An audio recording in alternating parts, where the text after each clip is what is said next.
কন্দরে সুরত শ্রী শচীনন্দন তুমস্তুম চৈতন্যাকৃতি মতি বিমর্যাৎ পরমার হৃদয় উদার্য বরয়ং ব্রজপতি কুমারং রসয়তুম বিশুদ্ধস্য প্রেমনমাদ মধুরপি রসুলহরি প্রদাতু চরণেভ্যো পরপদ নবদ্বীপপর্বতম आनंदलीलामय विग्रहाय दिव्य हेमाभ्य छवि सुंदराय तस्मये महाप्रेम रस प्रदायते चैतन्य चंद्राय नमस्ते नमस्ते त्रिकाल सत्याय जगन्नाथ सुताय च सभृत्याय सपुत्राय सकलत्रयते नमो नमः ओम वरहाभिराभिरामं मृगमदतिलकं कुण्डलाक्षं प्रगण्डं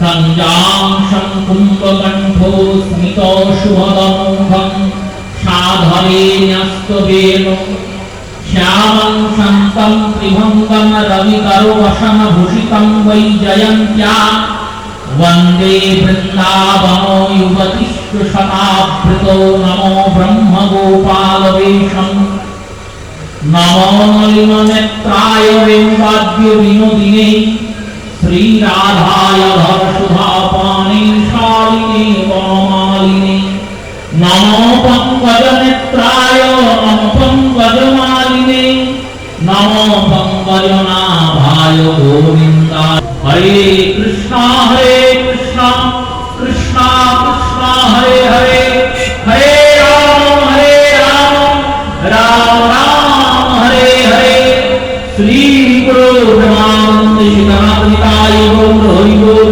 श्री गुरु ब्रह्मानंद शिवनाथ निताय गौर हरि बोल श्री गुरु ब्रह्मानंद शिवनाथ निताय गौर हरि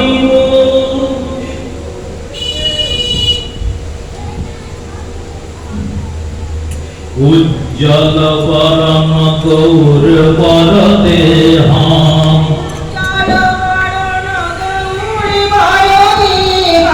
विलसित निरवधि भाव विदेहं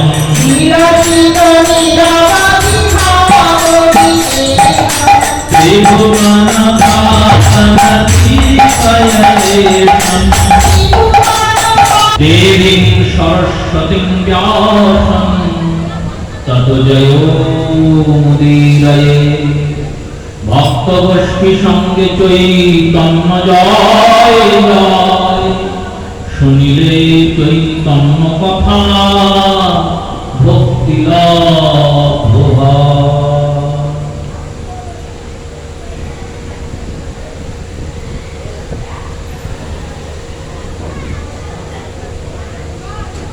শ্রী শ্রী গৌর গোবিন্দ মকরন্দ মাধুর্য লীলালভ্যেষু সজ্জন বৈষ্ণব বৃন্দ শ্রদ্ধেয়া মাতৃমণ্ডলীর চরণে প্রণাম পূর্বক অদ্যকাল শ্রী হরি কথা, শ্রী গোবিন্দের কথা, শ্রী গোবিন্দের প্রকাশ্য রূপ, শ্রী গোবিন্দের দ্বিতীয় স্বরূপ, কলি কলেশ নাশকারী, অপার সংসার পারকারী, ব্যাস রচিত শুভমুখ উদ্গারিত ভাগবত অমৃত আস্বাদনের সূচনা করছি। অদ্যকাল ভাগবতীয় কথার বিষয় শ্রীমদ্ ভাগবতের একাদশ স্কন্ধে নিমি মহারাজ যজ্ঞের আয়োজন করেছেন। মিথিলার রাজা নিমি তিনি যজ্ঞের আয়োজন করেছেন জগতের মঙ্গলের জন্য। জগৎ মঙ্গল কারণে যে যজ্ঞের আয়োজন হয়েছে, সেই জগৎ মঙ্গল কারণ যজ্ঞে অনায়াস 9 জন যোগী প্রবর উপস্থিত হয়েছেন। 9 জন যোগীকে যখন তিনি দর্শন করলেন, তাদের পাদ্য অর্ঘ্য দিয়ে পূজা করলেন এবং পূজা করার পর প্রত্যেককে একটি একটি করে প্রশ্ন করলেন। এটাই নিয়ম, এটাই সিদ্ধান্ত। সাধু গুরু বৈষ্ণবরা যখন গৃহে আসেন, তখন আসনাদি দান করার পাদ্য আদি দিয়ে চরণাদি ধৌত করে সুন্দর আসনে বসিয়ে সম্ভবপর হলে অর্ঘ্য চন্দন মাল্য আদি দিয়ে তাকে সুন্দর করে সুসজ্জিত করার পরে তাদের কাছে কিছু জানতে হবে। এটাই নিয়ম। গুরুদেব এলেন বাড়িতে, আর গুরুদেবের সঙ্গে বসে আমি সংসারের কথা বললাম, তিনিও বললেন। আমি যা বলবো তিনি তো তাই বললেন। যে বিষয়ে মত চাইব, যে বিষয়ে পথ চাইব, যে বিষয়ে সিদ্ধান্ত চাইব, সেই বিষয়ে তিনি মত পথ সিদ্ধান্ত দেবেন। কিন্তু বিষয়টা চিন্তার এই জায়গায়, গুরু করোনা করলাম কেন, দীক্ষাটা নিয়েছি কেন, এই কেন নিয়েছি এটাই জানি না। যেমন বিদ্যালয়ে, শিক্ষালয়ে, স্কুলে বাচ্চারা পড়তে যাচ্ছে কেন পড়তে যাচ্ছে? শিক্ষায় শিক্ষিত হয়ে বিদ্বান হবে, বিদ্বান হয়ে একটা ভালো চাকরি বাকরি করবে, বা নিজের পায়ে দাঁড়াবে, একটু মানুষের মতো মানুষ হবে। এইসব কারণে তো সে বিদ্যালয়ে যাচ্ছে। প্রত্যেকটা কর্মের পিছনে একটি করে কারণ থাকে। তেমনি দীক্ষা গ্রহণ যে করলাম, কেন করলাম? কেউ বলবেন দেহটা শুদ্ধ হয় তাই করলাম। তো দীক্ষা নিলেই দেহ শুদ্ধ হয়ে যাবে? দীক্ষা নেওয়ার আগে আগে আমি যে কর্মগুলো করতাম, পাপাচার, দুরাচার, অত্যাচার, অনাচার, দীক্ষা গ্রহণের পরেও আমি সেই পাপাচার, দুরাচার, অত্যাচার, অনাচারে লিপ্ত থাকলাম। দীক্ষা গ্রহণ করলাম মানে দেহটা শুদ্ধ হয়ে গেল? তাই কি হয়? দীক্ষা গ্রহণ করলাম, আমার জন্মটা সার্থক হলো। কেন না আমি কৃষ্ণ ভজনের অধিকার পেলাম, যোগ্যতাটা পেলাম। এইবার আমি যে গোবিন্দকে ডাকবো বা ইষ্টকে ডাকবো, সেই ডাকটা তার অবধি পৌঁছাতে পারে, পৌঁছাবেই গ্যারান্টি নেই, পৌঁছাতে পারে অন্তত পক্ষে। যেমন এখন তো পোস্ট অফিস উঠে গেছে, আগে পোস্ট অফিস ছিল, আছে পোস্ট অফিস, কিন্তু এখন আর ওই চিঠি আদান প্রদান হয় না। চিঠি আদান প্রদান যখন হতো তখন পোস্ট কার্ড পাওয়া যেত পোস্ট অফিসে। পোস্ট কার্ড দিলেন, চিঠি লিখলেন। এবার চিঠি লেখার পরে যদি পোস্ট কার্ডটা পেয়ে বাক্সে ফেলে দেন, বললো চিঠিটা কিন্তু যাবে না, পড়েই থাকবে। কেন? বললো একটা স্ট্যাম্প মারতে হবে।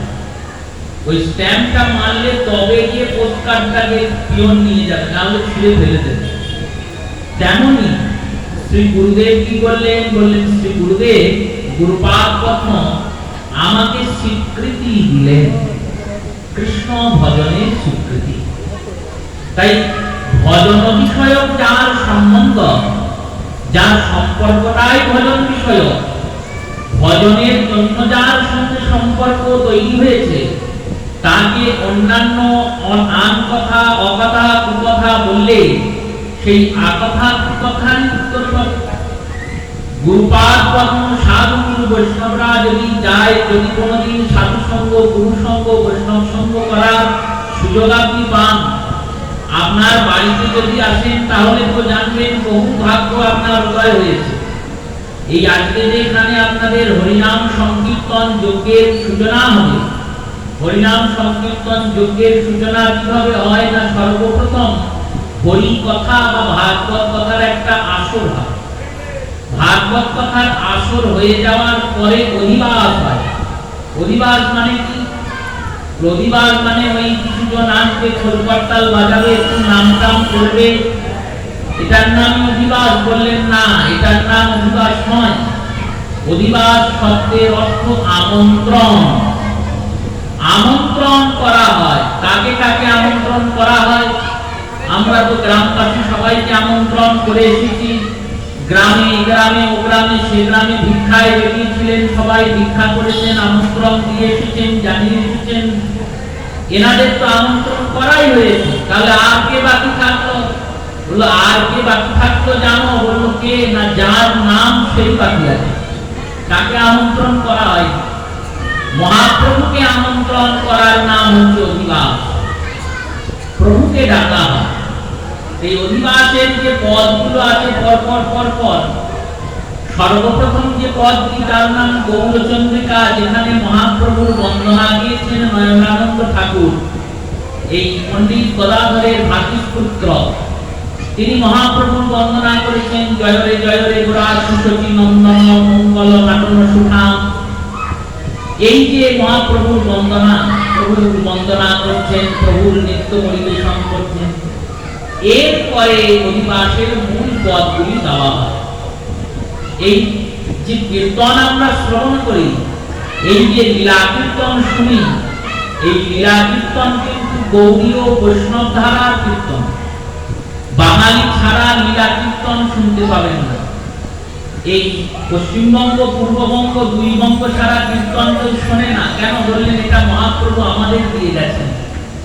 ভাগবত কথা আপনি গোটা ভারতে কেন গোটা বিশ্বে শুনতে পাবেন, কারণ ভগবান কৃষ্ণচন্দ্রের এই ভাগবত কথার আসল বাঙালি অবাঙালি, এই পশ্চিমবঙ্গবাসী, পূর্ববঙ্গবাসী, উড়িষ্যাবাসী সবাই ভাগবত শুনছে, বলছে, করছে। কিন্তু লীলা কীর্তন শুধুমাত্র পশ্চিমবঙ্গেরই সম্পদ। এই কীর্তনটা কেন? শুধু শোনার জন্য? বললো না না, শুনে তার রসটাকে আস্বাদন করার জন্য।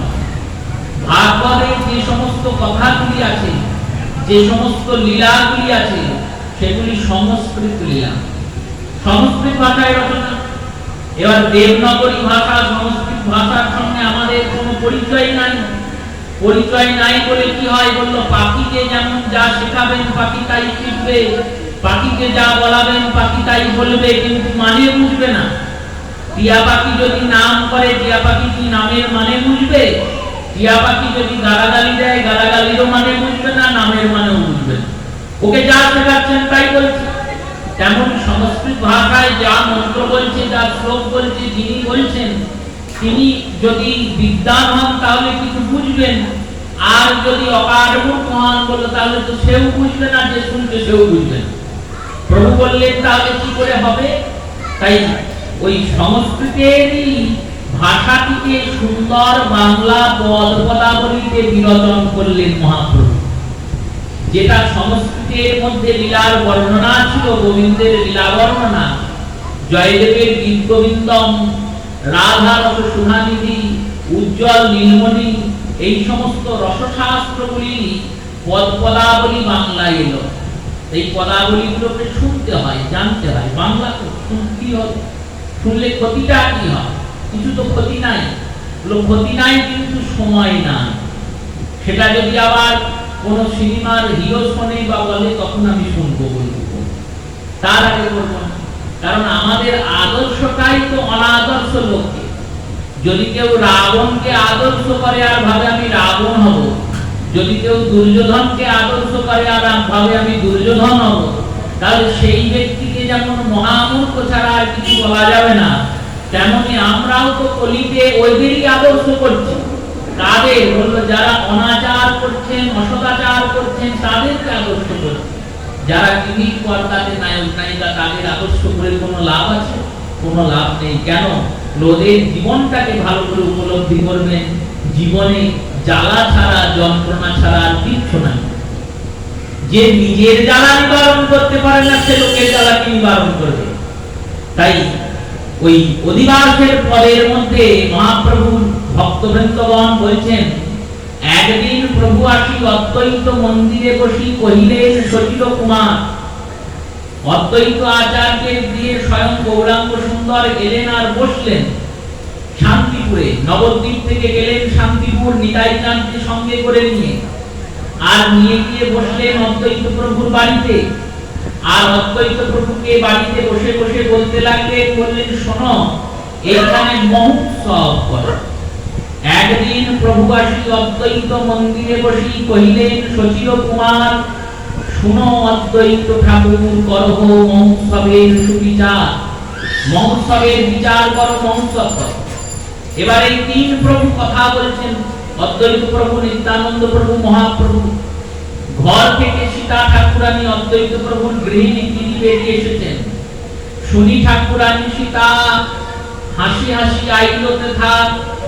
শুনলেন ঠাকুরানী সীতা আর শুনে এলেন আর এসে বললেন তোমরা কি কথা বলছো শুনি। মহাপ্রভু বলছেন শোনো তুমি পারবে, কি করতে হবে? শোনো ঠাকুরানী সীতা, বৈষ্ণব আনিও হেতা, করহ মহোৎসবের উৎসব, করো মহোৎসবের আয়োজন। আর বহু ভাগ্যের ফলে বৈষ্ণব আসিয়া মিলে করিহ বৈষ্ণবের সম্ভার। বহু ভাগ্য যখন উদয় হয় তখন সাধুগুরু বৈষ্ণবরা আপনার বাড়িতে আসেন। যদি আপনার গৃহে কোনো রাজা আসেন, কোনো ব্যক্তি ধনী আসেন, কোনো যশোবান আসেন, হয়তো আপনার মনটা বলবে যে না এই ব্যক্তি আমার বাড়ি এসেছে, কিন্তু তার কাছে যে ধন আছে সে ধন ফুরিয়ে যাবে। আর বৈষ্ণবের কাছে যে ধন আছে সেই ধন যতই বিতরণ করুক ফুরাবে না, উল্টে উপচে উপচে বাড়বে। তার কাছে যে ধন আছে সেটা জাগতিক ধন, এই জগৎ থেকে উৎপন্ন করেছে, জগতেই রেখে চলে যাবে। আর বৈষ্ণব এই জগতে বসে পরমার্থিক ধন, প্রেম ধন উপার্জন করেছে। যে প্রেম ধনে সে যেখানেই থাকুক আর যেভাবেই থাকুক আনন্দে আছে। আর মৃত্যু যখন হয়ে যাবে তখন আনন্দের সঙ্গে গিয়ে গোবিন্দের চরণের সেবাতে যুক্ত হবে। এবার আমরা যদি গোবিন্দের সেবাতে যেতে চাই তাহলে তাদের সঙ্গ করতে হবে। তাই বহু ভাগ্যের ফলে বৈষ্ণব আসিয়া মিলে করহ বৈষ্ণবের সম্ভার। এই বৈষ্ণবদের আমন্ত্রণ করাই হচ্ছে অধিবাসের দিন। বৈষ্ণবরা এলে, সাধু এলে, গুরু এলে কি করা উচিত? বললো পাত্র দিয়ে পা ধোয়াবো, চরণে ধোয়ার পরে সুন্দর চন্দন মালা ফুল পরাবো, কিন্তু এইসবের পরে তার সেবাদি ব্যবস্থা করবো, ফলাদি মূলাদি সেবা দেবো। তারপর কি করা উচিত? বললো যদি সম্ভব হয় তাহলে তার কাছে কিছু ভজন বিষয়ক শিক্ষা গ্রহণ করা উচিত। যে বাবা আমি কৃষ্ণ ভজন করছি কিন্তু এই অনর্থগুলি এসে আমার চিত্তে উৎপীড়ন হচ্ছে। জপ যখন করছি ঠিকই, কিন্তু জপের সময় মনটা বিচলিত হয়ে যাচ্ছে। ডাক্তারের সঙ্গে যতই কথা বলো, রোগ নিয়ে কথা বলাটাই ভালো। কারণ আমার রোগ হয়েছে, ডাক্তার সামনে বসে আছে, তার সঙ্গে রোগ নিয়ে কথা বললে তিনি ওষুধটা দেবেন, আমার লাভ হবে। তেমনি এই মনোরোগের ডাক্তার হলেন সাধুগুরু বৈষ্ণবরা, কারণ তারা তো এই পথেরই পথিক, আমার থেকে অনেকটা এগিয়ে আছেন। তাই তারা যদি কৃপা করেন, তাদের কৃপাতে আমিও একটু এগোতে পারবো। নীল মহারাজ তাই প্রত্যেক যোগীকে একটি একটি করে প্রশ্ন করেছিলেন। অন্তিম যোগী, শেষ যোগী, নবম যোগী যিনি, তাকে জিজ্ঞাসা করলেন ভগবানের অবতার কবার হয়েছে, কি কি হয়েছে, আর কলিযুগ আসছে, আসন্ন কলিযুগে ভগবান কিভাবে অবতীর্ণ হবেন। এইখানে এই নবম যোগী বললেন, শ্রীমদ্ ভাগবতের পুঁথিতে 18,000 শ্লোক আছে, শ্লোকের কোথাও রাধা নামের স্পষ্ট উল্লেখ নেই, আর শ্লোকের কোথাও গৌর নামের স্পষ্ট উল্লেখ নেই। কিন্তু রাধা তত্ত্বও ভাগবতের মধ্যে লুকিয়ে আছে, আর গৌর তত্ত্বও লুকিয়ে আছে। শ্রীধর গোস্বামী পাদ টিকা করে বলছেন, দেখো গাভীর স্তনে দুধ আছে, গরুর স্তনের ভিতরে দুধ আছে। তাই স্তনের ভিতরে দুধ আছে, তুমি ওই স্তনের গায়ে যদি একটা জোঁককে নিয়ে গিয়ে লাগিয়ে দাও, বসিয়ে দাও, জোঁক যতই স্তন চুষুক জোঁক কিন্তু দুধ পাবে না, রক্তই পাবে। আর যখন বাছুর গিয়ে ওই স্তনে মুখ দেবে তখন বাছুর রক্ত পাবে না, বাছুর দুধই পাবে। দুধ পাওয়ার জন্য বাছুর হতে হয়। তেমনি ভাগবতের ভিতরে যে তত্ত্ব লুকিয়ে আছেন সেটিকে পাওয়ার জন্য ভগবানের বধূর যারা, ভগবানের ভক্ত যারা, তাদের চরণাশ্রয় করতে হবে। এই নবম যোগী বলছেন কলিযুগে ভগবান কেমন করে আসবেন। বললেন দেখো কৃষ্ণবর্ণ দিশা কৃষ্ণম শাঙ্গ পাঙ্গস্ত্রপার্ষদম সংকীর্তনৈক যোগ্য প্রবর্তকোষুমেধস। এইখানে আমাদের গৌর সুন্দরের নাম ভাগবতে বলে দিলেন। কৃষ্ণ বর্ণম, দাপর যুগের এই লীলা। তাই বলছেন যিনি দাপরে কৃষ্ণ বর্ণ, কৃষ্ণ বর্ণ মানে কালো রং। কৃষ্ণ ভগবান শ্রীকৃষ্ণের রং কালো, তো তাই নাম কৃষ্ণ। গর্গাচার্য এটাই বলেছেন নামকরণের সময়, শুক্ল রক্ত পীতস্কথা কৃষ্ণম অয়ম বস্তত। এখনই কৃষ্ণ বর্ণের, তাই এনার নাম রাখলাম কৃষ্ণ। সেই কৃষ্ণ বর্ণ, যিনি দাপর যুগে কৃষ্ণ বর্ণের কালো রঙের, কৃষ্ণ বর্ণং দিশা কৃষ্ণম, তিনি, দেশ মানে তিনি, আর অন্য কেউ নয়। এবার বিষয়টা উপলব্ধি করতে হবে যে কৃষ্ণটাকে আমরা মনে মনে ভাবি যে কৃষ্ণ অন্যান্য দেবদেবীর সমতুল, তা নয়। ঈশ্বর পরম কৃষ্ণ সচ্চিদানন্দ বিগ্রহ, অনাদিরাদি গোবিন্দ সর্বকারণ কারণ। আমরা যেমন গোবিন্দকে ভজনা করছি, তেমন অনন্ত কোটি ব্রহ্মাণ্ডের যত দেব দেবী আছেন তারাও গোবিন্দকেই ভজছেন। আমরা এটা উপলব্ধি করতে পারছি না, কিন্তু তারা উপলব্ধি করছেন। শাস্ত্রবাক্য জগতে অনেক লোক আছে, দেখবেন গাছের পাতাতে জল দেয়, ফুলে জল দেয়, বৃক্ষের ডালে জল দেয়। যারা বুদ্ধিমান তারা কি করে, বললো তারা গাছের গোড়ায় জল দেয়। সেই ভগবান কৃষ্ণ হলেন গাছের গোড়া, আর দেব দেবীগণ এনারা হলেন বৃক্ষ লতা পাতা ফুল, ভগবানেরই অঙ্গ। কিন্তু ভগবান হলেন একবারে উৎস মূল, দ্বিতীয় নাস্তি, অন্য কেউ নেই, সেই গোবিন্দ। গোবিন্দ কিন্তু ভগবান বিষ্ণু আর গোবিন্দ এক নয়। বিষ্ণু হচ্ছেন ভগবানের বিলাস রূপ, গোবিন্দ হচ্ছেন স্বয়ং সম্পূর্ণ ভগবান। সচ্চিদানন্দ বিগ্রহ, সচ্চিদার আনন্দ দ্বারা নির্মিত। আমাদের এই শরীরটা যেমন মাংস রক্ত আর অস্থি দ্বারা নির্মিত, এই শরীরটা তো এই নির্মাণ হয়েছে না। ভিতরে কি আছে বললো, মাংস আছে, রক্ত আছে, আর হাড় আছে, আর তো কিছু নেই। তেমনি ভগবান গোবিন্দ সৎ চিৎ আর আনন্দ দিয়ে নির্মিত হয়েছে। সচ্চিদানন্দ বিগ্রহ, অনাদিরাদি গোবিন্দ সর্বকারণ কারণ। সেই পরম কৃষ্ণ পরমেশ্বর ভগবান, তিনি দাপরে আসেন। দাপর মানে কলিযুগের আগের যুগের নাম দাপর যুগ। চারটে যুগ তো, সত্য ত্রেতা দাপর কলি। এই চার যুগের মধ্যে দাপরে কৃষ্ণ এসেছেন। দাপর যুগে এসেছেন কৃষ্ণ ঠিকই, কিন্তু প্রত্যেক দাপরে কৃষ্ণ আসেন না। আমরা যদি ভাবি এর আগের দাপরই একটাই দাপর, এর আগে কোনো দাপর ছিল না, তা নয়। এর আগে পৃথিবীর বুকে 28 বার দাপর যুগ এসে চলে গেছে। এটা অষ্টবিংশতি কলি চলছে, 28 নম্বর কলি। এর আগে 27 বার কলিযুগ এসেছে, শেষ হয়েছে, চলে গেছে। এত বড় আমাদের পৃথিবীর সম্পদ, এত বড় আমাদের পৃথিবীর সময় গণনা, এই প্রথম কলি নয় এটা। প্রত্যেক দাপরে কৃষ্ণ আসেন না, প্রত্যেক কলিতে গৌর আসেন না।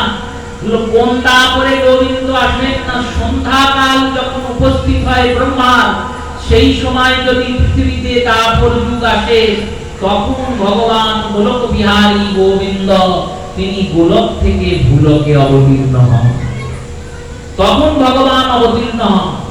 আর যে দাপরে ভগবান অবতীর্ণ হন, সেই দাপরের পরের কলিতে গৌর অবতার হন। গৌর অবতার প্রত্যেক কলিতে হয় না। তাই নিমিরাজার সবাই দাঁড়িয়ে বলছেন কৃষ্ণ বর্ণ তেষা কৃষ্ণম। কৃষ্ণ বর্ণ যিনি, তিনি অকৃষ্ণ হয়ে যাবে। অকৃষ্ণ মানে কালো নয় যা। কৃষ্ণ মানে কালো, অকৃষ্ণ মানে বললো কালো নয় যাহা। কালো নয় মানে বললো কালো নয় মানে গৌর, গৌর হয়ে যাবে। কি করে জোর দিয়ে বললেন? বললেন দেখো গৌর হয়েই যে যাবেন তার প্রমাণ এই শ্লোকের পরের অংশে বলছেন। কৃষ্ণ বর্ণ দেশা কৃষ্ণ সাঙ্গ পাঙ্গস্ত্রপার সদম। তিনি একা যাবেন না, সাঙ্গ পাঙ্গ সহিত যাবেন। মহাপ্রভুর কৃপাটা দেখুন, ভগবান কৃষ্ণের কৃপা আর মহাপ্রভুর কৃপা যদি দাঁড়ি পাল্লায় তোলা হয়, ভগবান কৃষ্ণ কৃপা করেন। কেমন কৃপা করেন? বলেন তোমার ঘরে অভাব, তুমি যে কারুর কাছে কিছু চেয়েছো, আমার ঘরে খুব অভাব, আমাকে এটা দেবে, তিনি উদার, তিনি দিয়েছেন। এই রকম কৃপা হচ্ছে গোবিন্দের। আর গৌরের কৃপা কেমন? বললো তোমার ঘরে অভাব, তোমাকে চাইতে যেতে হয়নি, তিনি মাথায় করে ধামাশা দিয়ে তোমার ঘরে এসে উপস্থিত হয়েছেন আর বলেছেন নিয়ে যাও, এটা সেবা করো। আমরা প্রেম চাইনি, আমরা নাম চাইনি, আমরা কৃষ্ণ ভজবো, এটা আমাদের মধ্যে ছিল না। বাঙালিরা এই কৃষ্ণ ভজন জানতো না।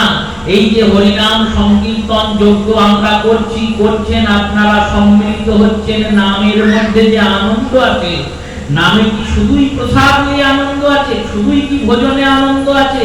ভজনে কি কোনো আনন্দ নেই? বললো না না, ভজনে তো আনন্দ আছেই। আরে খেতে তো সবাই পায়, খেয়ে আনন্দ সবাই পায়, কে না পায়? ভোজনের যে আনন্দ আছেই, প্রসাদে আনন্দ আছেই, কিন্তু হরিনাম মহাপ্রসাদের আনন্দ আছে।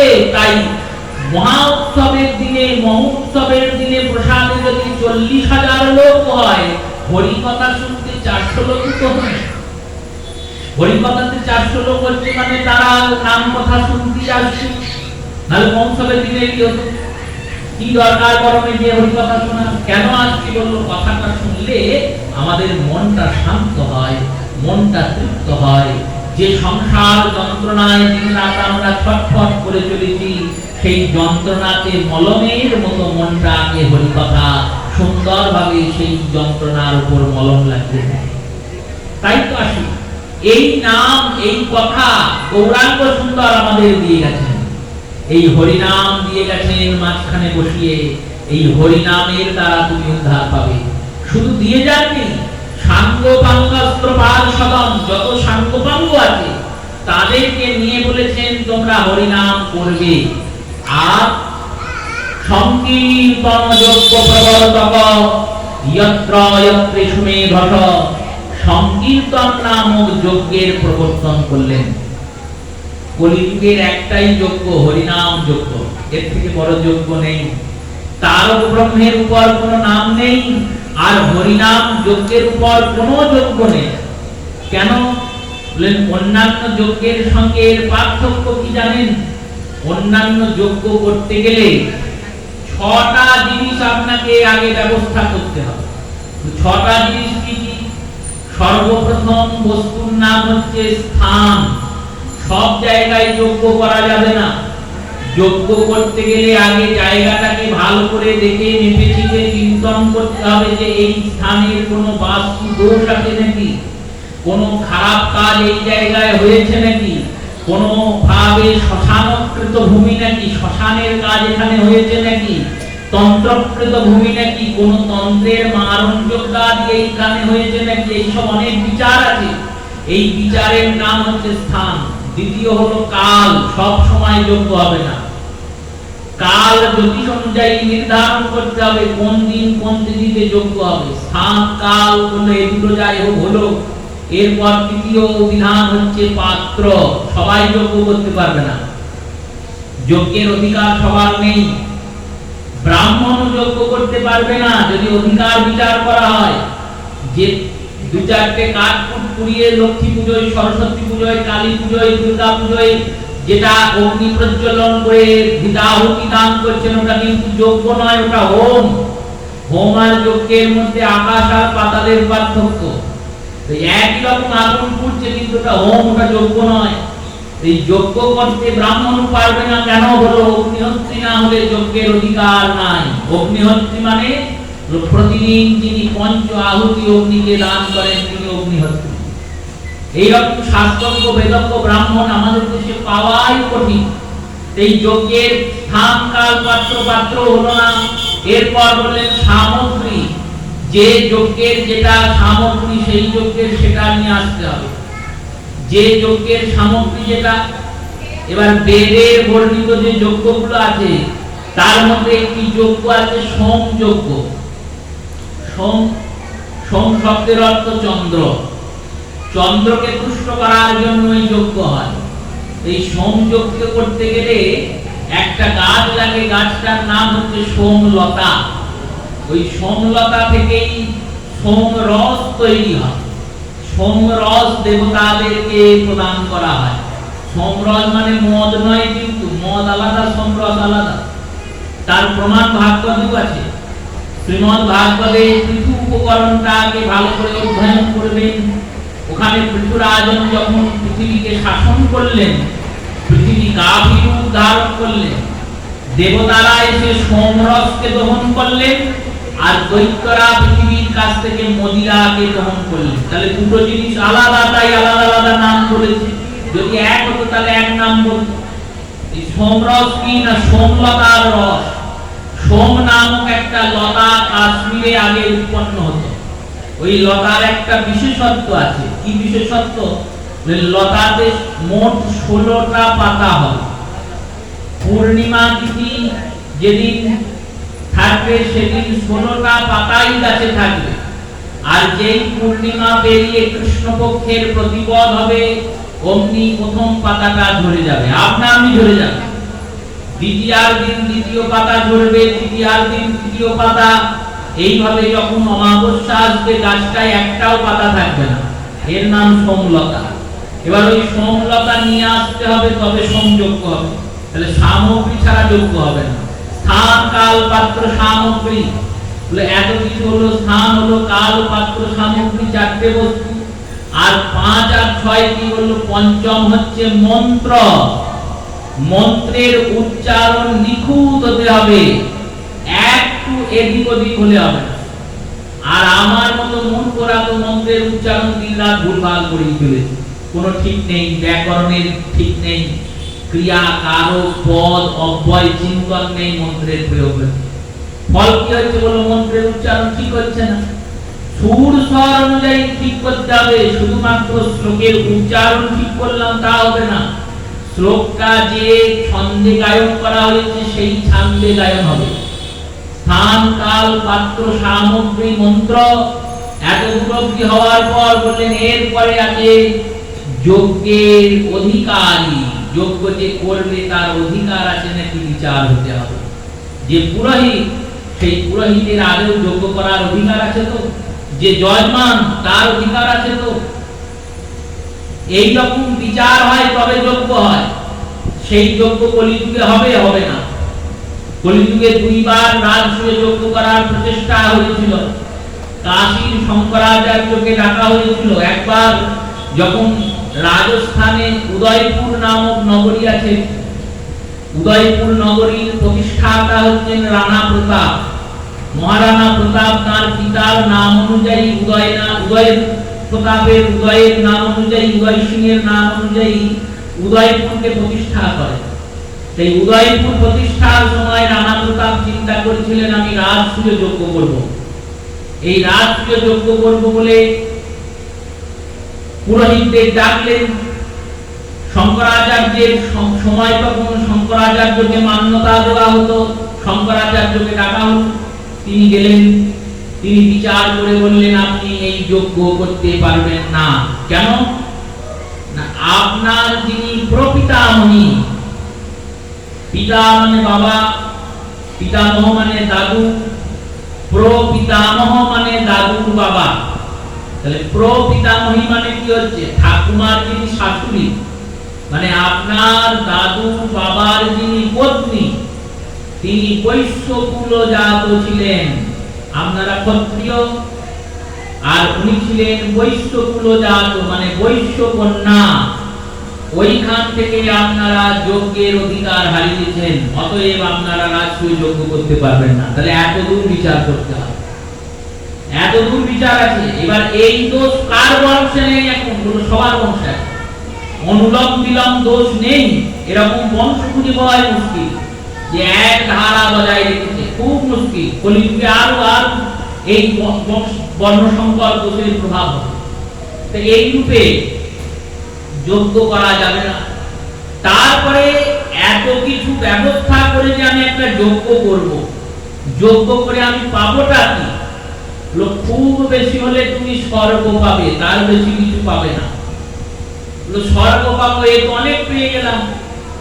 সনাতন ধর্মের সঙ্গে অন্যান্য ধর্মের পার্থক্যটা এইখানেই। অন্যান্য ধর্মে স্বর্গটাকে শ্রেষ্ঠ গন্তব্য বলা হয়েছে। অন্যান্য ধর্মে বলেছে ভালো কাজ করলে তুমি স্বর্গে যাবে, ওদের স্বর্গের আলাদা নাম, আলাদা জায়গা, আলাদা, কিন্তু স্বর্গই সেই বিষয়বস্তুটা একই থাকে। ধর্মীয় দর্শনের বিষয়বস্তু একই। স্বর্গের উপরে আর কোনো ওদের জায়গা নেই অন্য ধর্মে। কিন্তু সনাতন ধর্মে হলো স্বর্গকে সব থেকে নিন্দা করা হয়েছে। কেন?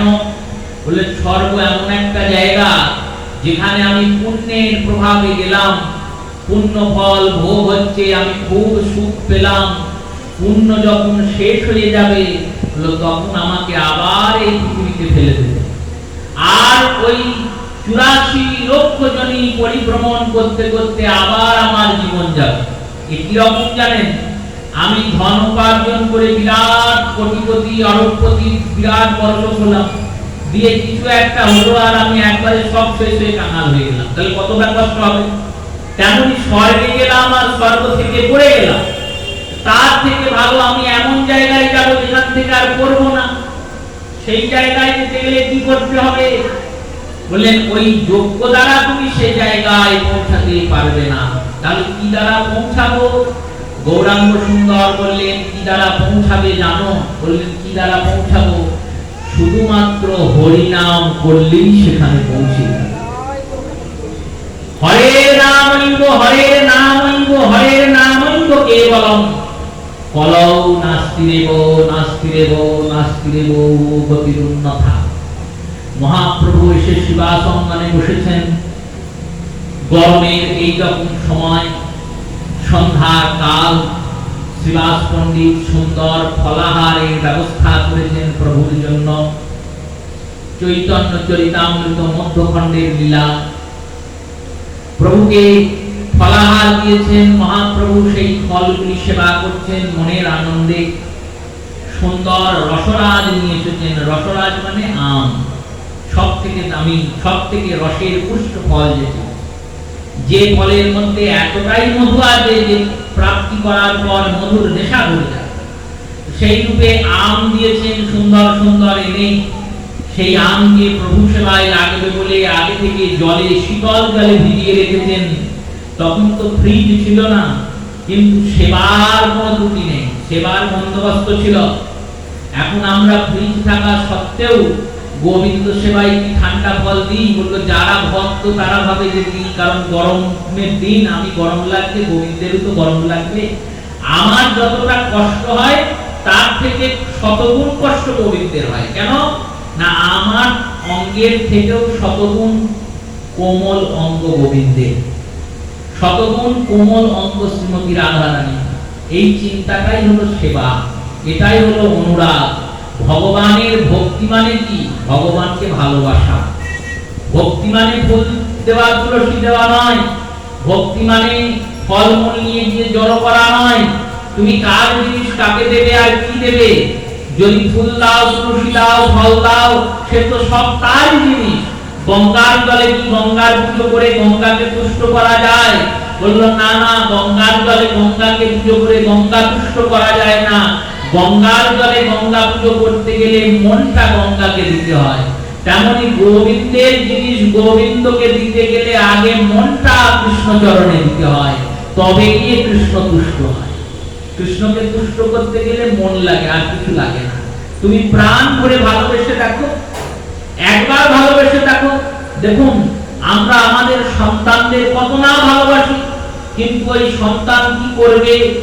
খুব বেশি হলে যদি পিতা মাতার আজ্ঞাবাহী হয়, ধন উপার্জন আদি করে আমাকে ভরণ পোষণ করবে, আর আর আমি যখন বুড়ো হয়ে যাব তখন আমার সেবা শুশ্রূষা করবে, আর তারপর যখন আমি মরে যাব তখন খুব বেশি হলে আমার মুখে আগুন দেবে, গোটা গ্রামকে নেমন্তন্ন করে খাওয়াবে, আর তার যদি বেশি হয় তাহলে 1 বছর পর আবার বাৎসরিক করে তারপরে খাওয়াবে, তার বেশি হলে আর 1 বছর পর খাওয়াবে, তারপর সেও ভুলে যাবে, জগৎ আমায় ভুলে যাবে। কিন্তু গোবিন্দ ঘোষ গোবিন্দকে সন্তান করেছেন, আজ অব্দি গোবিন্দ ঘোষের পিণ্ডদান করে যাচ্ছেন, আর আজ অব্দি গোবিন্দ ঘোষের সন্তান গোপীনাথ তিনি পিতার মহোৎসব করে যাচ্ছেন। ভগবানের কৃপাটা এরকম, ভগবানকে ভালোবাসতে এরকমই হয়। ইন্দ্রদ্যুম্ন রাজা ভগবানকে ভালোবেসেছেন, জগন্নাথের মন্দির প্রতিষ্ঠা করেছেন, সেই থেকে ইন্দ্রদ্যুম্ন রাজার ছেলে হয়েছেন জগন্নাথ, আর গুন্ডিচার ছেলে হয়েছেন জগন্নাথ। গুন্ডিচা ভগবানের মাসি হয়ে গেছেন, আর মহা সমারোহে জগন্নাথ আজ অব্দি প্রতি বছর 9 দিন মাসির বাড়িতে চলে যান রথে করে। কেন? বলো আমাকে সব দিয়েছে, তাকেও তো আমায় দিতে হবে। যে আমার হয় আমি তার হই, এটাই ভগবানের নিয়ম। যে তথা মাং প্রপদ্যন্তে তাং তথৈব ভজে মহং, যে আমায় যেমন ভজে আমি তাকে তেমন ভজি।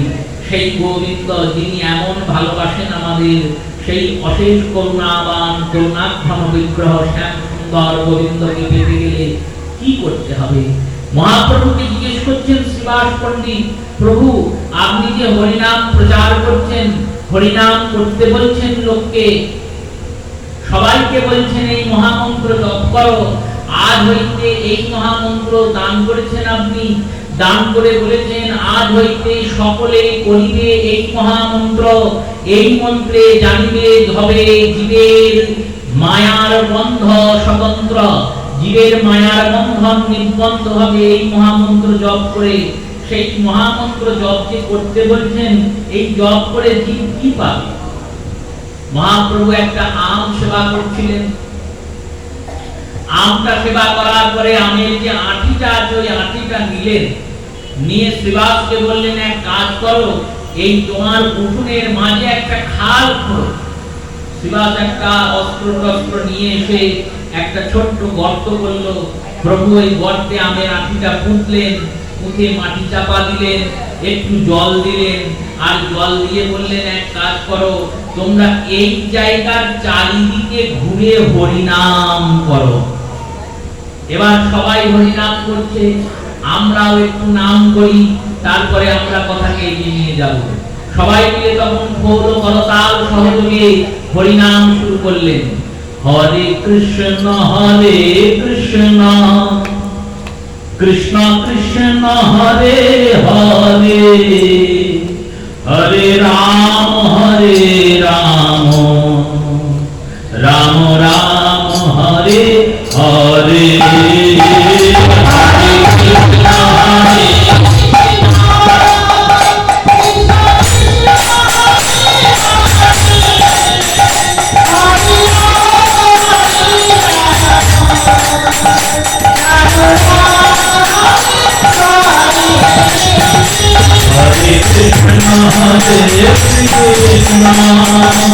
Krishna Krishna Hare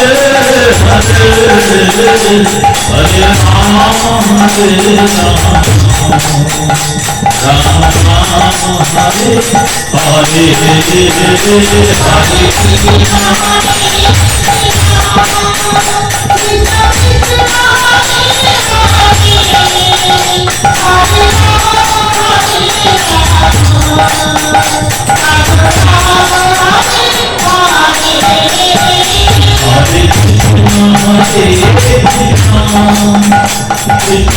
Hare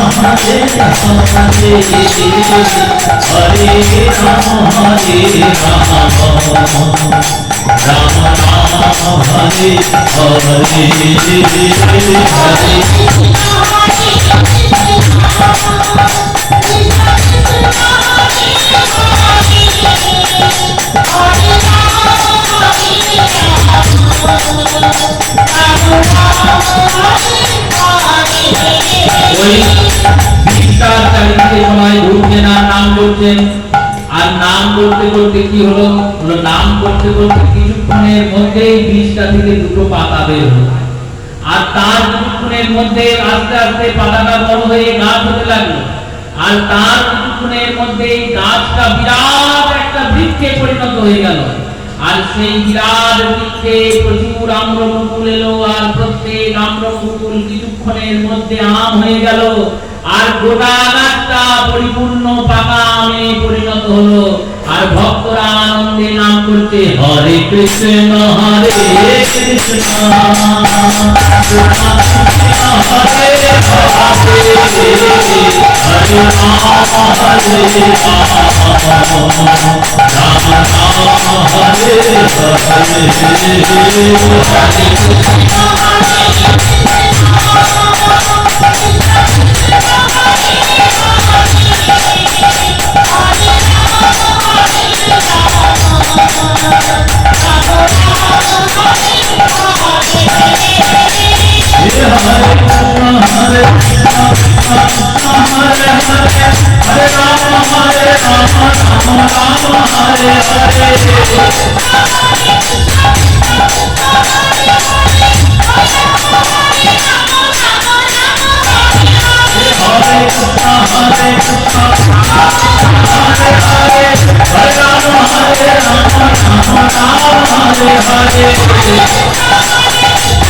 Chaitanya চরিতামৃতের মধ্যে এই লীলার বর্ণনা শুধুমাত্র নামের শক্তি প্রভু প্রকাশ করলেন তা নয়, প্রকাশের সঙ্গে সঙ্গে সিদ্ধান্তটা উপলব্ধি করতে হবে। সিদ্ধান্ত করিয়া চিত্তে না করো অলস, ইহাতেই জাগবে যেন প্রেম ভক্তি রস। এর মধ্যে তত্ত্বটা উপলব্ধি করুন। তত্ত্ব এটা কি বলে? তত্ত্বের নামে এখনকার বাজারে যেটা চলছে সেটার নাম তত্ত্ব নয়। এখনকার বাজারে যেটাকে তত্ত্ব বলছে ওটাকে কি বলে? ওটাকে টোটকা বলে। টোটকা, টোটকা মানে কি? এর জায়গায় এটা রেখে দাও তাহলে এটা হবে, অমুক বারে অমুক গাছের তলায় গিয়ে অমুক জায়গায় জল দাও তাহলে এটা হবে। এগুলো এক একটাকে টোটকা বলে, জ্যোতিষের ভাষায় এদের প্রতিকার বলে। তা এগুলো তত্ত্ব নয়। তত্ত্ব মানে কি জানেন? তত্ত্ব শব্দটা দেখেছেন বাংলায় শব্দের মধ্যে দেখবেন তত্ত্ব লিখতে গেলে তত্ত্বটা কেমন করে লিখতে হবে? উচ্চারণ অনুযায়ী তো হয় ত তয়ে তয়ে লিখে দিলেই তত্ত্ব হয়, কিন্তু তা হয় না। ত তয়ে তয়ে ব, তলায় একটা ব আছে। কেন? বলে তত্ত্ব শব্দের অর্থের বিধান করেছেন শ্রীধর গোস্বামী পাদ। তদ ত্বানত্রে তয়তে তারকম অতঃ তত্ত্বম উচ্যতে। যেটা তোমাকে তোমার আত্ম উপলব্ধি করাবে, আর যে জ্ঞান অর্জন করলে তুমি তারিত হবে, তারিত মানে উদ্ধার পাবে, তাকে বলে তত্ত্ব। বাগবাজার কোন দিকে তুলসী মন্দির করবেন, কোথায় ঢাকা রাখবেন, কোন দিকে জুতো রাখবেন, এইসব করে আপনি উদ্ধার পাবেন তো? তা তো পাবো না, তাহলে ওগুলো তত্ত্ব নয়। তত্ত্ব কি শুনুন, তত্ত্বের বর্ণনা করছেন মহাজনগণ। বললেন ওই যে প্রভু বীজটা রোপণ করলেন, আমের বীজটা, এটা মহাপ্রভু কেমন করে রোপণ করলেন জানো? বলো কেমন করে? না ভ্রমিতে ভ্রমিতে কোন ভাগ্যবান জীব গুরু কৃষ্ণ কৃপায় পায় ভক্তিলতার বীজ। সেই বীজ গুরু কৃষ্ণ রূপে করেন রোপণ, কৃষ্ণ কথা অমৃত জলে কর বীজের সিঞ্চন। ওই বীজটা গুরুদেব আসেন আর কর্ণে আমাদের প্রদান করেন। এই যে কর্ণে প্রদান করলেন, হৃদয় মাটিতে গর্ত করে প্রভু গুরুদেব প্রদান করলেন বীজটা। কৃষ্ণ বীজ প্রদান করার পর কি বলেন গুরুদেব? বলেন এটাকেই জপ করবে, দিনন্তে একবার হলেও জপ করো, বেশি করো ক্ষতি নেই, কিন্তু জপ যেন বন্ধ দিও না। এই জপ করতে করতে কি হয় বললো, ওই যেমন চারিদিকে হরিনাম করছেন, আস্তে আস্তে গাছ হলো, গাছে ফুল ধরলো, তেমনি আপনি যত কৃষ্ণ নাম জপ করবেন, যত হরিনাম জপ করবেন, যত হরিনাম সংকীর্তন করবেন, নাম জিহ্বায় আপনার যত উচ্চারিত হবে, তত হৃদয়ের যে ভক্তি লতা, সেই লতাটা পুষ্ট হবে আর লতাটা বড় হবে। আর লতাটা বড় হয়ে কি হবে বললো, তাতে ফুল আসবে, ফুলটার নাম হচ্ছে ভাব। আর এই ভাব যখন আসবে আপনি উপলব্ধি করতে পারবেন কি করে? গৌরাঙ্গ বলিতে হবে পুলক শরীর, হরি হরি বলে কবে নয়নে বহিবে। আপনার সন্তান, আপনার প্রিয়জন, আপনজন বহু দূরে আছে, কোনদিন খবর পাননি, হঠাৎ কেউ এসে খবর দিল, আপনার চোখে যেমন জল আসে। কেন আসে? প্রিয়জনের কথা শুনে চোখে জল আসে।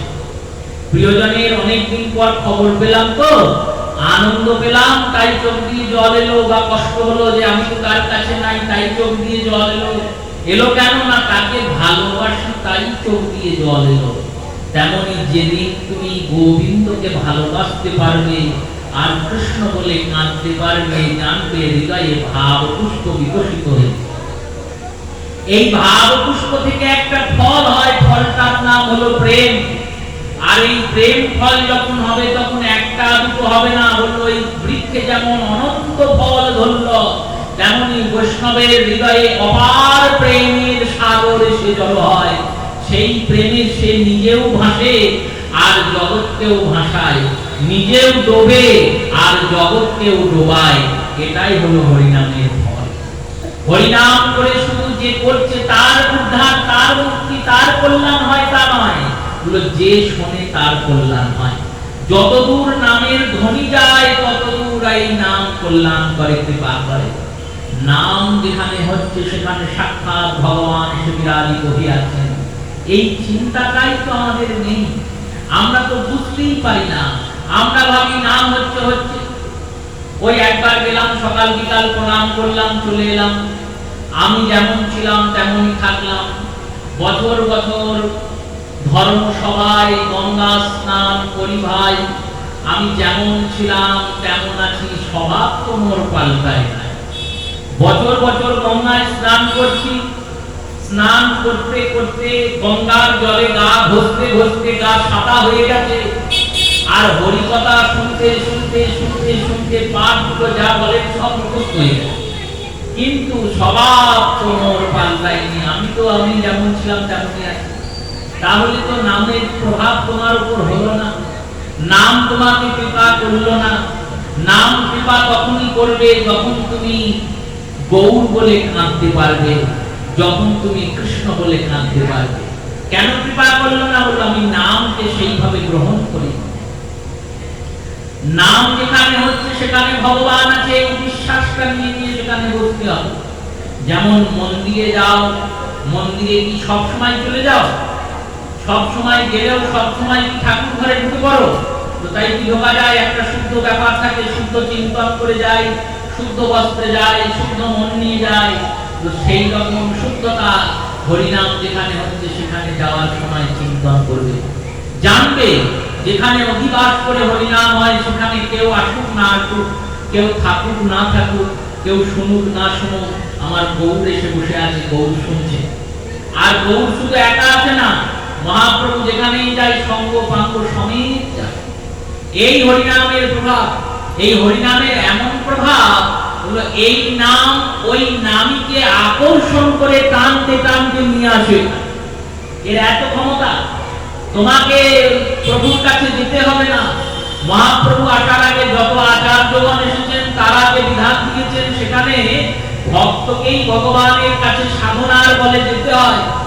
কিন্তু প্রভু বললেন আমি যেটা দিয়ে গেলাম তাতে তোমাকে ভগবানের কাছে যেতে হবে না, তুমি এটাকে জপ করে যাও, দেখবে ভগবান তোমার কাছে চলে আসবে। এটা নামের মহিমা।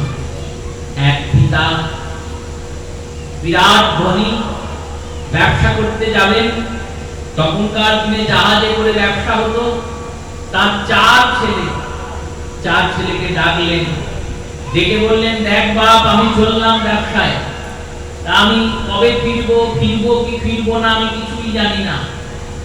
আমার কাছে 100টা স্বর্ণ মুদ্রা আছে, 4 ছেলেকে আমি সমান ভাগে ভাগ করে দিলাম। বড়কে 25টা, মেজোকে 25টা, সেজোকে 25টা, ছোটকে 25টা। এই দিয়ে গেলাম, জানবি যে এই আমার শেষ দেওয়া। যদি এইটা নিয়ে কিছু করতে পারিস তো করবি, আর যদি কিছু না করতে পারিস আমার কাছে কিন্তু আর কিছু পাবি না। আমি ফিরবো নাকি তার কোনো ভরসা নেই। যদি ফিরি তখন জানবো যে কি করলি না করলি। এই বলে পিতা চলে গেছেন বাণিজ্য করতে। এক যুগ পর 12-13 বছর পর পিতা ফিরেছেন, স্নান আদি করেছেন, বাড়িতে গিন্নিকে বলছেন গিন্নি আমার ছেলেরা সব কোথায়, তাদের ডাকো। গিন্নি বলছেন তারা কি কেউ বাড়িতে থাকে? সব বিরাট বিরাট বড়লোক হয়ে গেছে, এক একজন এক এক জায়গায় বাড়ি করে। তাহলে খবর দাও বাবা এসেছে। সবাইকে খবর দিয়েছেন। সন্ধ্যাবেলায় বাবা বসে আছেন। প্রথমেই বড় ছেলে এসেছেন।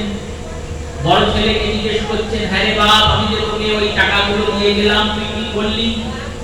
বাবা আমি তোমার মুখ রেখেছি, তুমি ওই টাকাগুলো দিয়ে গেছো, আমি তার থেকে ব্যবসা করে বাণিজ্য করে বিভিন্ন জায়গায় কর্মাদি করে এত অর্থ করেছি, আমি যদি এক্ষুনি মরে যাই আমার 7 পুরুষ বসে বসে খাবে। বাবা খুব আনন্দ পেলেন, বাহ বিরাট কাজ করেছিস, ভালো কাজ করেছিস। মেজোকে ডাকলেন। মেজো বললেন আমি এত টাকা করেছি যে দাদার মতো অত হয়নি, কিন্তু আমি যদি এক্ষুনি মরে যাই 5 পুরুষের কোনো চিন্তা নেই, 7 পুরুষ না হলেও 5 পুরুষ বসে খাবে। আচ্ছা। সেজোকে ডাকলেন। তিনি বললেন আমি ওই 2 দাদার মতো অতটা পারিনি, কিন্তু কিছু করেছি, 3-4 পুরুষ চলে যাবে। বাবার মন খুব ভালো আছে, আনন্দ আছে যে আমি যা দিয়েছিলাম যা নিজেদের পায়ে তো দাঁড়িয়েছে। ছোট ছেলেটাকে ডাকলেন। ছোট ছেলেটা এসে মুখ নিচু করে দাঁড়িয়ে আছে। ছোট ছেলেটাকে বলছেন কি হলো রে, মুখ নিচু কেন? মুখ তুলছে না। বাবা বলছেন টাকাগুলো আছে না গেছে? ছেলেটা বলছে সব চলে গেছে। সব কি করে গেল? অসৎ সঙ্গে পড়ে চলে গেছে। অসৎ সঙ্গে পড়ে অসৎ আচরণ করে সব টাকা শেষ। তাহলে তোর চলে কি করে? আমি ভিক্ষা করে করে খাই। বাবার খুব কষ্ট। ছেলেদের থেকে বলছেন তোদের তো অনেক আছে, তোরা একটু একটু করে কিছু দে, তাহলে ছোটটা একটু দাঁড়াতে পারে।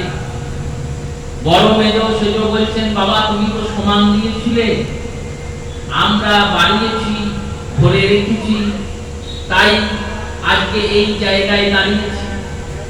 ও অসৎ সঙ্গে সব উড়িয়ে দিয়েছে, ওকে যাই দেবো ও আবার শেষ করে ফেলেন, আমরা কিছু দিতে পারবো না।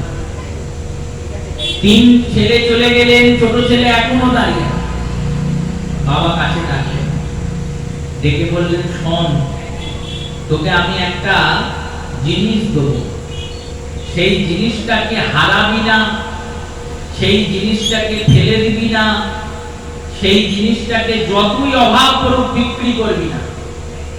বললেন, কি জিনিস বাবা?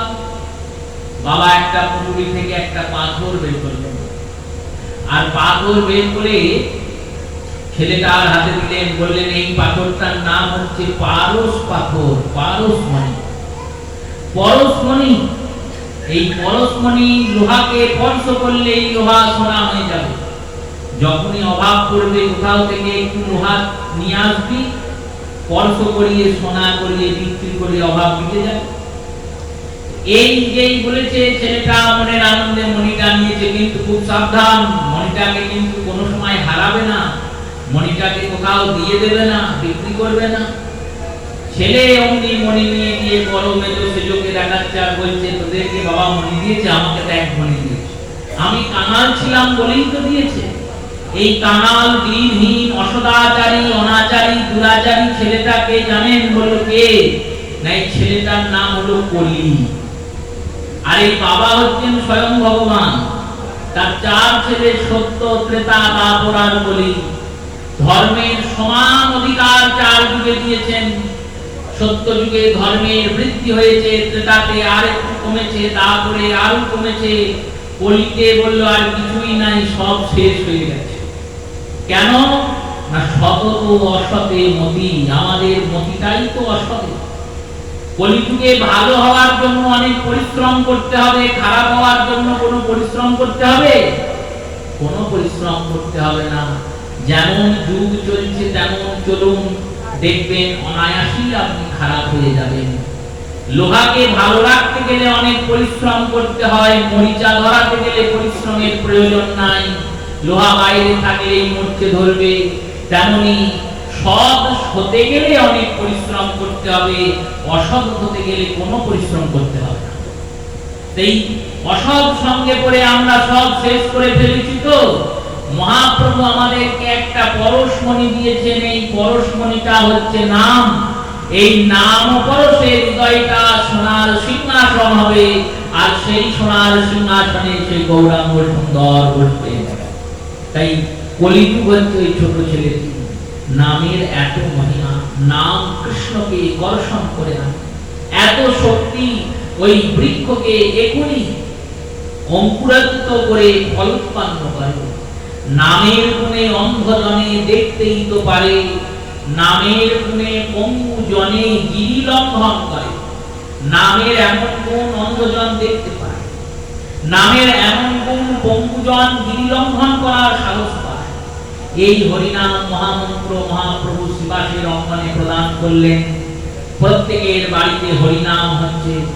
এবার ব্রাহ্মণরা যারা গৌর বিদ্বেষী, গৌরের গোড়া শত্রু, তারা ভাবছে বেশ ভালো ছিলাম, সন্ধ্যেবেলাটা হতো, আমরা দাওয়াতে গিয়ে বসতাম, পাখাটা নিয়ে হাত পাখা করতাম, আর জিজ্ঞেস করতাম, হ্যাঁ রে, ওই বাড়ির মেয়েটা কোথায় যায় সন্ধ্যেবেলায়, ওই বাড়ির ছেলেটা কার সঙ্গে দাঁড়িয়ে ওই কথা বলছিল।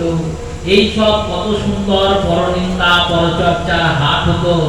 এখন যে বাড়ির দরজায় দিয়েই বসি, ভাবি সন্ধ্যে হয়েছে আর এই সব বেশ মনের আনন্দে গাল গপ্প করবো, যেই না বসি অগ্নি বাড়ির ভিতর থেকে খোল বাজতে লাগে আর করতাল বাজতে লাগে, আর সবাই ভগবানের নাম করতে লাগে। গোটা নবদ্বীপের এই অবস্থা। এই গোটা নবদ্বীপে কোথাও আমাদের জায়গা হচ্ছে না। আর নাম করছে কার নাম? বললো গৌর যে নাম দিয়েছে সেই নাম করছে। এই নাম করলে কি হবে? বললো এরা গৌরের কথা শুনে নাম করছে। দুদিন পর গৌর বলবে এই নবদ্বীপের ব্রাহ্মণগুলোকে বের করে দাও, ওরা বাড়ি থেকে বের করলে। 3 দিন পর গৌর বলবে আমি মালদায় গিয়ে হুসেন শাহকে সিংহাসন থেকে নামিয়ে দেবো, ওরা গৌরের কথা শুনে তাও করবে। তাই প্রতিহত করা দরকার। মহাপ্রভু বিদ্বেষী যারা, শত্রু যারা, তারা চিন্তা করছেন কিছু একটা করে এদের ব্যবস্থা করতে হবে।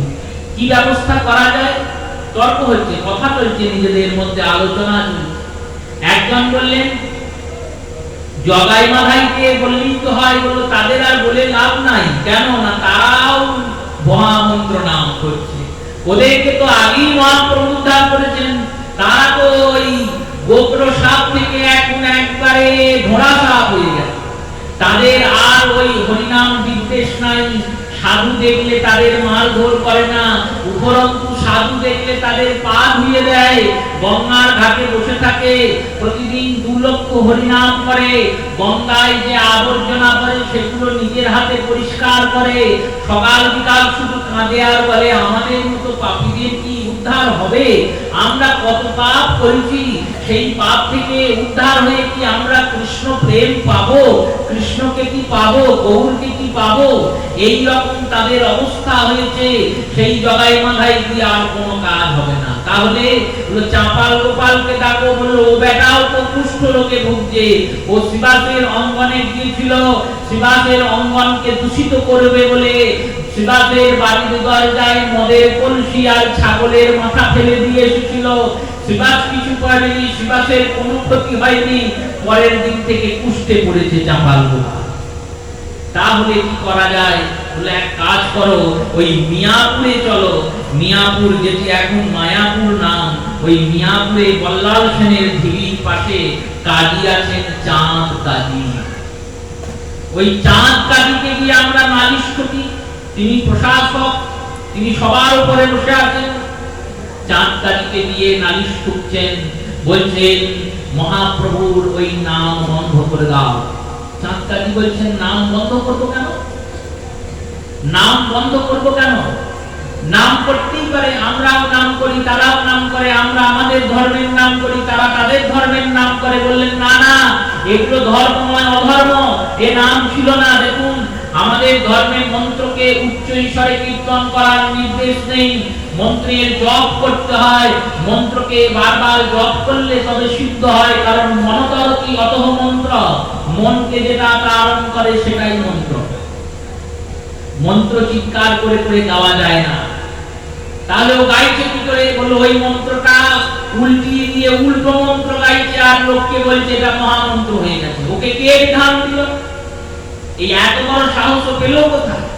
বেদে যে মন্ত্র ছিল সেই মন্ত্রটাকে উল্টো করে, আগে রাম নাম ছিল, পরে কৃষ্ণ নাম ছিল, মহাপ্রভু নামটাকে উল্টিয়ে আগে কৃষ্ণকে বসিয়েছেন, পরে রামকে বসিয়েছেন, মহামন্ত্র হয়ে গেছে। মহামন্ত্র কেন বললেন? এই মন্ত্র জপের কোনো নিয়ম নাই, কোনো সাধন নাই, কোনো বিচার নাই। খাইতে শুইতে যে নাম লয়, দেশ কাল নির্বিশেষে সর্বসিদ্ধ হয়। খেতে খেতে, শুতে শুতে, বসতে বসতে যে যেমন পারো নাম করো। আর শুদ্ধ হয়েছে তার উপর নামের প্রভাব বেশি হবে ঠিকই, কিন্তু যারা করতে পারেননি এখন আহার শুদ্ধ, তারাও নাম ছাড়বেন না, নাম করবেন। নাম করলে তবেই বিচার আসবে, আহার শুদ্ধ করা তার আগে আসবে না। জৈবন অবস্থায় রান্না করতে করতেও নাম করা যায়, ঝাড় দিতে দিতেও নাম করা যায়। প্রভু করেছেন, হাতে কাম করো, মুখে নাম করো, হাতে কাজ করো, মুখে নাম করো। এই রকম করে ওরা নবদ্বীপের লোককে পাগল করে দিচ্ছে। চাঁদ কাজী বললেন, আমি যাই গিয়ে দেখি কেমন পাগল করছে। এবার চাঁদ কাজী এসেছেন দেখতে। দেখছেন এক এক ঘরে এক এক রকম নাম হচ্ছে। এক ঘরের পাশে যাচ্ছেন, সেখানে নাম করছেন হরিহরায় নম, কৃষ্ণ যাদবায় নম, আর যাদবায় মাধবায় কেশবায় নম। এক জায়গায় নাম করছেন হরিহরায় নম, কৃষ্ণ যাদবায় নম, যাদবায় মাধবায় কেশবায় নম। আরেক পাড়ায় গিয়ে দেখি কি করছে তারা, সেখানে গিয়েছেন, সেখানে বলছেন গোপাল গোবিন্দ রাম শিব আমার শ্রীধারী গোনাথ মদন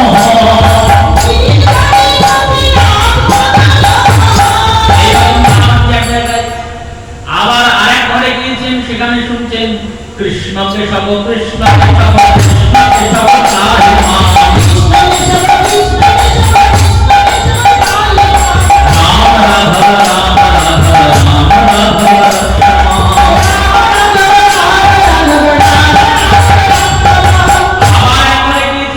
সেই ঘরে তারা গৌর ভক্ত, তারা বলছেন গোরা গোরা গোরা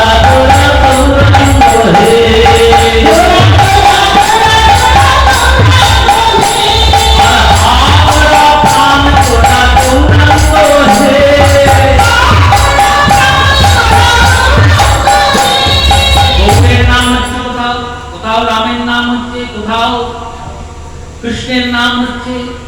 আবার আরেক জায়গায় দিয়েছেন, তিনি আবার জিজ্ঞেস করছেন এক ধামবাসীকে, এমন সুন্দর গৌর কে আনিল রে, বলি এমন সুন্দর গোরা কে আনিল রে,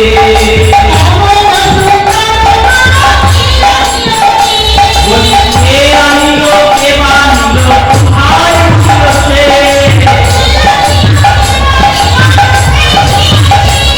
আর কে আনিল, কে বানিল, কোথায় ছিল সে।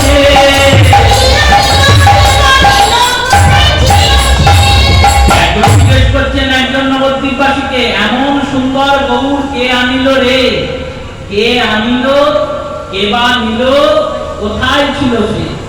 কে আনিল আর কে নিল এই গৌরকে, আর কোথায় ছিল সে। যখন জিজ্ঞেস করেছেন, তিনিও তো গৌর ভক্ত, তিনি উত্তর দিচ্ছেন, সীতানাথ আনিল নিতাই ব্রজে ছিল সে,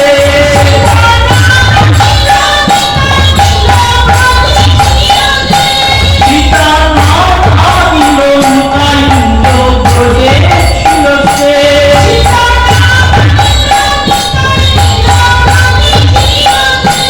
এইরকম চারিদিকে হরিনামের শ্রবণ করে কাজী চিন্তা করলেন, এই রকম করে যদি সবাই নাম করতে লাগে, যার কথায় গোটা নবদ্বীপ ভেসে যাচ্ছে, যার কথায় নবদ্বীপের নরনারী আবাল বৃদ্ধ বনিতা সবাই নাম করছে, সন্ধ্যাবেলায় সবাই হরিগুণ গান করছে, সে যদি একবার বলে কাজীকে শাসন থেকে নবদ্বীপকে মুক্ত করো, সবাই তো ছুটে গিয়ে আমাকে মেরে ধরে সিংহাসন থেকে নামিয়ে ফেলে দেবে, তাহলে আমার উচিত কি বললে এই নামটা বন্ধ করে দেওয়া। আসছেন বাড়ি, নবদ্বীপ দর্শন করে ফিরে আসবেন নিজের বাড়ি। এই বাড়িতে আসার সময় কতজন সুজন বৈষ্ণব বসেছেন খোল করতাল সঙ্গে করে হরিনাম করতে, কাজী দিয়ে খোলটাকে আছাড় মেরে ভেঙে দিলেন, আর আছাড় মেরে ভেঙে দিয়ে বললেন, আজ থেকে হরিনাম বন্ধ, আমার রাজ্যে আমার শাসনে কেউ হরিনাম করতে পারবে না, যদি কেউ হরিনাম করে তাহলে আমি তাকে মৃত্যুদণ্ড দেব। এই ফতেয়া জারি হয়ে গেল, সব জায়গায় আগুনের মতো খবর ছড়িয়ে পড়ল, মহাপ্রভুর কাছে সবাই এসে জড়ো হলেন। প্রভু যখন শুনলেন যে গৌর সুন্দরের মধ্যে এত করুণা, এত দয়া, যিনি না চাইতে প্রেম দিয়েছেন, কৃষ্ণ কৃপা করেন, বিচার করে কৃপা করেন, গৌরাঙ্গ সুন্দর তো বিচার করে করেন না, অবিচারে করেন। নিত্যানন্দ প্রভুকে বলছেন, দাদা কেউ যেন বঞ্চিত না হয়, পাপী তাপী পাষণ্ডী আর দুরাচার কেউ যেন বঞ্চিত না হয় গো, বলি কেউ যেন বঞ্চিত না হয়। মহাপ্রভু বলেছেন তাই চাঁদকে, পাপী তাপী পাষণ্ডী দুরাচারী যত আছে কেউ যেন বঞ্চিত না হয়। তুমি যেন ভেবো না ওই লোকটা পাপী বলে ওকে নাম দেবে না, ওকে কেউ নাম দেবে, ওকেও বলবে যে একবার হরি বলো, বলবে না আবার বলবে। এই রকম করুণা যার মধ্যে, তিনি যখন শুনলেন নাম বন্ধ করে দিয়েছে, নাম বন্ধ করে দিয়েছে শুনেই প্রভু ক্রুদ্ধ হয়ে গেলেন, রেগে গেলেন, আর বললেন, দেখো হরিনাম যখন বন্ধ করে দিয়েছে, আমরা আরো বেশি করে হরিনাম করব, দেখি কেমন আজকাল। সবাইকে ডাকো, সন্ধ্যাবেলায় সবাইকে বলো এক হতে, আর সবাইকে এক করে প্রত্যেককে বলবে একটা করে মশাল, একটা করে প্রদীপ, একটা করে আগুনের জ্যোতি নিয়ে আসতে, কারণ তখনকার দিনে তো বিদ্যুৎ আসেনি, রাত্রের বেলায় যাবেন কাজী উদ্ধার করতে। মহাপ্রভুর নির্দেশ পাওয়া মাত্র সবাই জড়ো হয়েছেন, আর সবাই যখন জড়ো হয়েছেন না, তখন লক্ষ লক্ষ লোক এসে সতীরামিনায় উপস্থিত হয়েছে। কেউ কাউকে চেনে না, কিন্তু সবাই গৌরকে চেনে। গৌরাঙ্গ সুন্দর কে সাজিয়ানো হয়েছে, মহাপ্রভু সুন্দর সাজে সুসজ্জিত হয়েছেন, গলাঘর সাজিয়েছেন প্রভুকে। সাজানোর পর মহাপ্রভু বললেন, হরিনাম মের এই দল আস্তে আস্তে যাবে। চারটে সম্প্রদায়ের দলকে ভাগ করলেন, আর চারটে সম্প্রদায়ে ভাগ করে মহাপ্রভু গলাঘরকে বলছেন, শোনো, সবার আগে যে সম্প্রদায় যাবে সেই সম্প্রদায় কে থাকবে? আগে নৃত্য করিবেন আচার্য মশাই,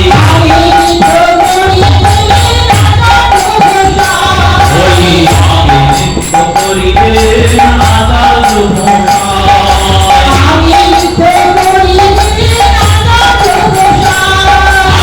এক সম্প্রদায় নাম গাহিতে তার ঠাঁই,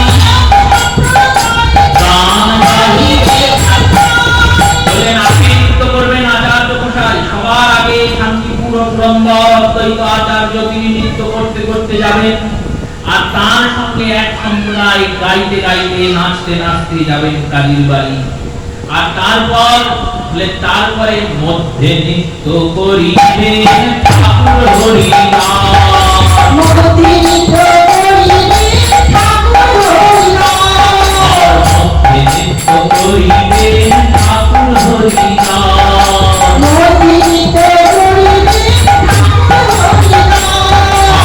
এক সম্প্রদায় গান গাইবেন তার ঠাঁই, গান গাইবেন মধ্যে নৃত্য করবেন ঠাকুর হরিদাস। আর তারপরে তবে নৃত্য করিবেন শ্রীবাস পণ্ডিত, তবে নৃত্য করিবেন শ্রীবাস পণ্ডিত।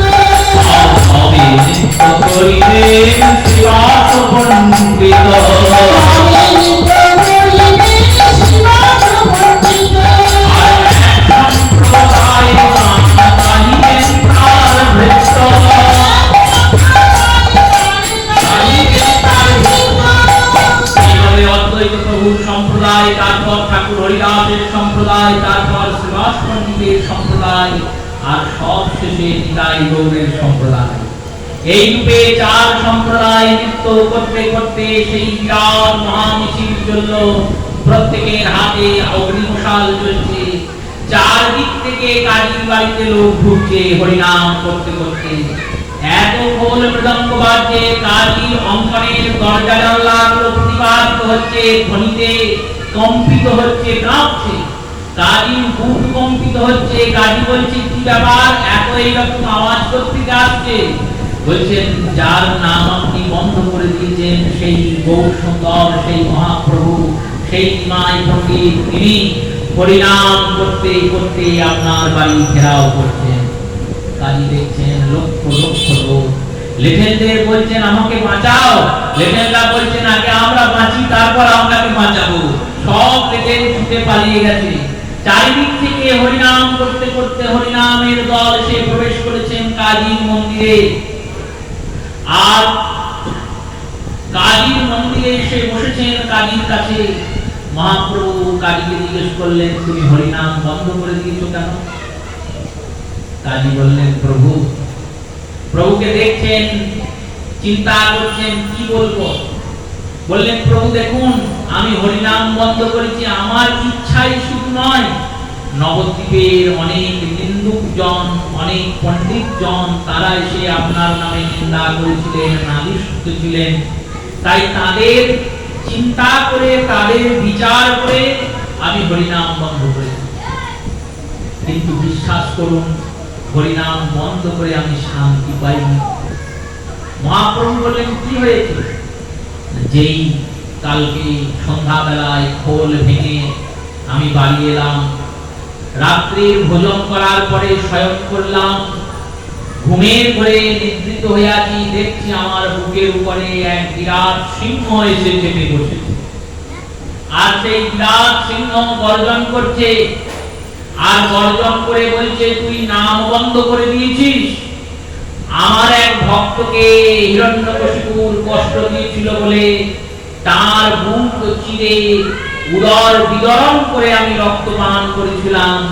তুই আজকে হরিনাম বন্ধ করে দিয়েছিস, আমিও আজকে তোর বুক চিরে রক্তপান করব।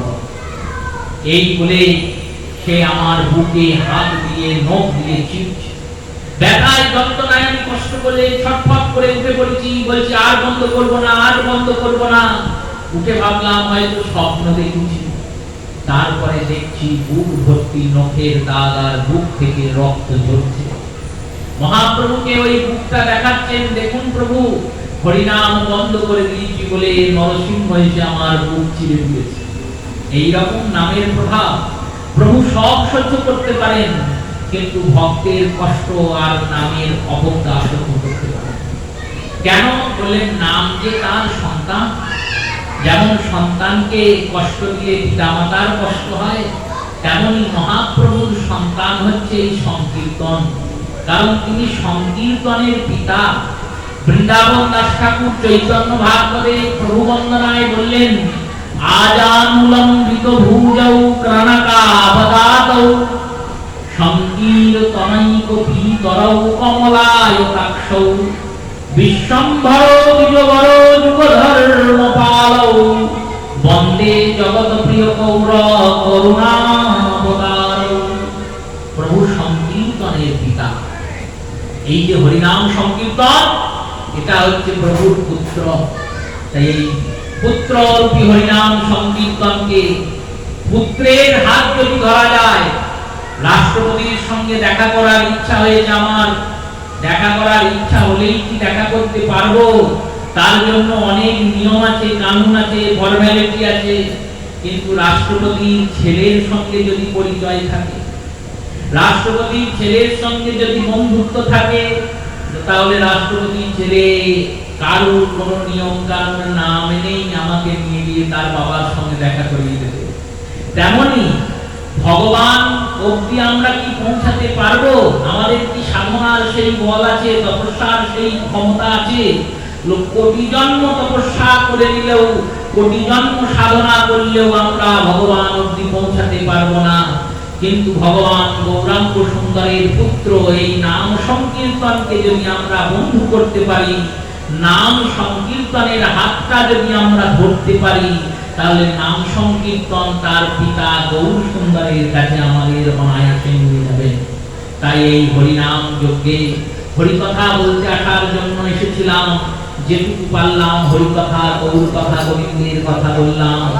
এই নামে যাতে আমাদের রতি হয়, মতি হয়, নাম যাতে আমরা আরো বেশি করে করতে পারি, বেশি করে শুনতে পারি, করতে পারি, করাতে পারি, এই অভিলাষ নামের সংকীর্তনের পিতা নিতাই গৌরের চরণে জানিয়ে, যুগল চরণে জানিয়ে, প্রত্যেক শ্রোতা মাতা ভক্ত বৈষ্ণব চরণে কোটি কোটি প্রণাম পূর্বক অদ্যকাল শ্রী হরি কথা বিশ্রাম দিলাম। শ্রী গুরু প্রেমানন্দ।